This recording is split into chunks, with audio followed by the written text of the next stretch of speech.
పేరు రేవంత్ సాయి. ఈ వీడియోలో మనం బనానా ఇంకా డేట్స్ కాంబినేషన్లో ఒక మిల్క్ షేక్ ఎలా తయారు చేసుకోవాలో చూసుకుందాం. మనకు కావాల్సిన ఇంగ్రీడియంట్స్: బనానా, యాలకుల పొడి, ఒక గ్లాస్ మిల్క్, ఇంకా డేట్స్, బాదం, ఐస్ క్రీమ్. ఫస్ట్ మిక్సీ జార్లో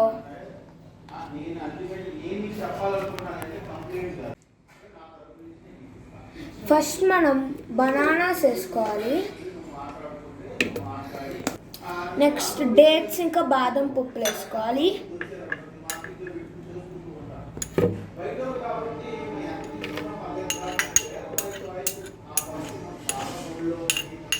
ఇంకా యాలకుల పొడి,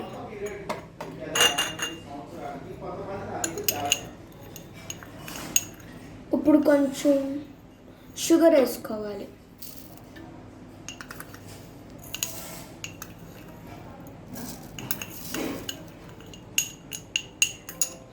ఒక కొంచెం 1/4 మీ గ్లాస్లో ఒక 1/4 కన్సిస్టీ పాలు వేసుకోండి. దాని తర్వాత గ్రైండ్ చేసుకోండి. ఇప్పుడు మనం గ్లాస్లో పోసుకుందాం.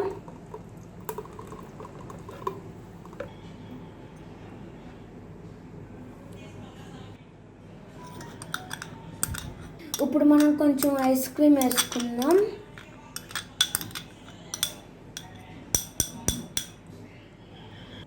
Thank you for watching this video. Bye bye.